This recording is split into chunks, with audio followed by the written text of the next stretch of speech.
नमस्कार साथियों। Think and grow rich, सोचो और अमीर बनो। इस सीरीज के आज के वीडियो में बात करेंगे कि स्वतः प्रेरणा का सिद्धांत क्या होता है। क्या यह संभव है? यदि किसी बात पर विश्वास न हो तो स्वतः प्रेरणा के सिद्धांत की मदद से विश्वास को जगाया जा सकता है। सबसे पहले समझते हैं कि विश्वास क्या है। विश्वास एक मानसिक स्थिति है जो बार बार प्राप्त निर्देशों द्वारा पैदा की जाती है। ये निर्देश अवचेतन मन ग्रहण कर लेता है और फिर उसके अनुरूप प्रतिक्रिया करना शुरू कर देता है। अब सवाल ये है कि यदि विश्वास न हो तो विश्वास कैसे पैदा किया जाए। ये प्रक्रिया उतनी ही जटिल है जितनी उस आदमी को लाल रंग का स्वरूप स्पष्ट करना जिसने लाल रंग कभी देखा ही ना हो। सामान्य भाषा में समझें तो चेतन मन की मदद से किसी निर्देश को बार बार दोहराकर अवचेतन मन तक पहुंचाया जाता है। जब अवचेतन मन उस पर विश्वास करने लगता है तो वो उसके अनुरूप प्रतिक्रिया करना शुरू कर देता है।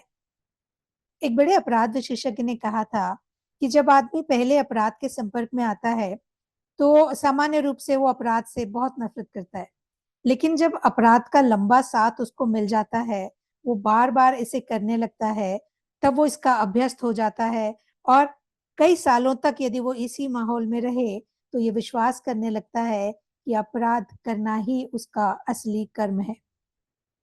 यानी जब कोई बात बार बार आपके अवचेतन मन तक जाती है तो वो एक विश्वास बनकर उभरने लगती है।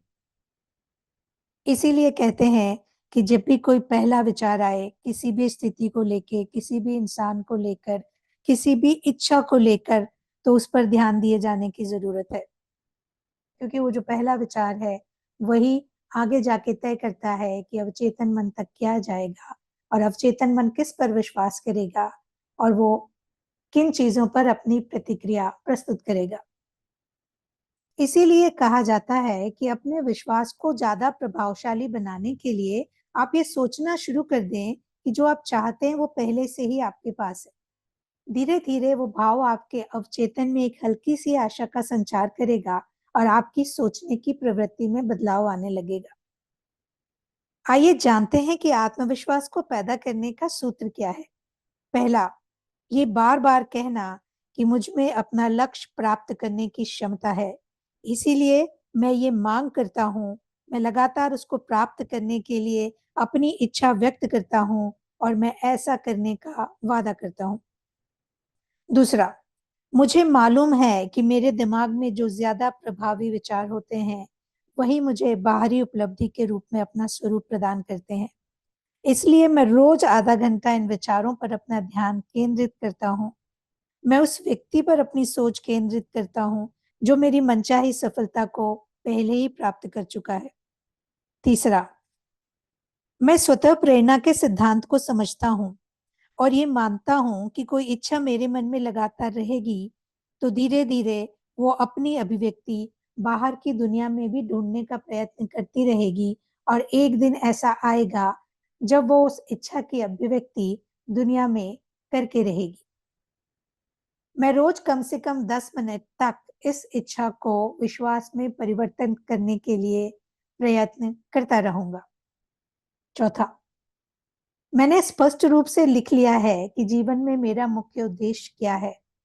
मैं लगातार उसको पाने के लिए जिस भी योजना को बनाता रहूंगा उसे बिल्कुल ईमानदारी से पूरा करता रहूंगा, कभी भी उसके विरोध में नहीं जाऊंगा। पांचवा, मैं जानता हूं कि कोई भी पद या वसुधा सदैव कायम नहीं रह सकती जब तक कि उसका आधार सत्य न हो, इसीलिए मैं ऐसा कोई काम नहीं करूंगा जिससे किसी का नुकसान होता हो। मैं सबके लिए काम करूंगा, सबके सहयोग से काम करूंगा और मैं किसी से कोई अनैतिक काम न करवाऊंगा, न उसे ऐसा करने में मदद करूंगा। मैं इन 5 सूत्रों को सदैव दोहराता रहूंगा, कई बार इनके बारे में सोचूंगा, बात करूंगा, विचार करूंगा, तस्वीरें देखूंगा। अब सवाल ये भी है कि क्या इस फॉर्मूले की सत्यता को स्थापित करने के कहीं कोई उदाहरण है? तो एक छोटा सा उदाहरण एक व्यक्ति का है जो मिडवेस्टर्न शहर के एक बैंक में कार्य करता था। उसका नाम था जोसेफ ग्रांट। उसने बैंक के डायरेक्टरों को बिना सूचित किए एक बड़ी रकम उधार ले ली। इन पैसों को उसने जुए में लगाया और पूरी रकम हार गया। एक दोपहर को वहां बैंक का लेखा परीक्षक आया और हिसाब की जांच करने लगा। जैसे ही ग्रांट को खबर लगी, वो भागकर एक होटल में चला गया। 3 दिन बाद जब बैंक के कर्मचारी उसको ढूंढते हुए वहां पहुंचे, तो अपने बिस्तर पर लेटा हुआ प्रार्थना कर रहा था कि हे ईश्वर, मैं मर जाऊं तो अच्छा हो, ये मानहानि मुझे जिंदा नहीं छोड़ेगी। और कुछ ही देर बाद उसकी मृत्यु हो गई। साथियों, जिस तरह बिजली काम करती है, उसी तरह स्वतः प्रेरणा भी अपना प्रभाव दिखाती है। बिजली विध्वंस भी कर सकती है और विकास भी। ये तो उसके इस्तेमाल पर निर्भर करता है। यदि शांति और समृद्धि की कामना है, तो स्वतः प्रेरणा की मदद से आप वो अचीव कर पाएंगे। किंतु यदि गरीबी और दयनीयता को आप अपनी चेतना में भरते रहेंगे, तो आपको वही मिलेगी। यदि आप भयभीत रहेंगे, तो निडर कभी नहीं हो पाएंगे। स्वतः प्रेरणा का सिद्धांत तो एक हवा की तरह है। जिस दिशा में आप जाना चाहते हैं, उसी दिशा में वो चलने लगती है। यदि हम अब्राहम लिंकन का उदाहरण लें, 40 साल से ज्यादा की उम्र तक वो हर काम में असफल रहे। तब तक वो एक बेकार और फालतू इंसान ही थे, जब तक उनको एक महान अनुभव नहीं हुआ। और इस अनुभव ने उनकी सोती मेधा को जागृत कर दिया। वो न सिर्फ अमेरिका, बल्कि पूरे विश्व के एक महान व्यक्ति बन गए। उनका वो अनुभव शोक एवं प्रेम की भावनाओं से एक साथ ओतप्रोत था।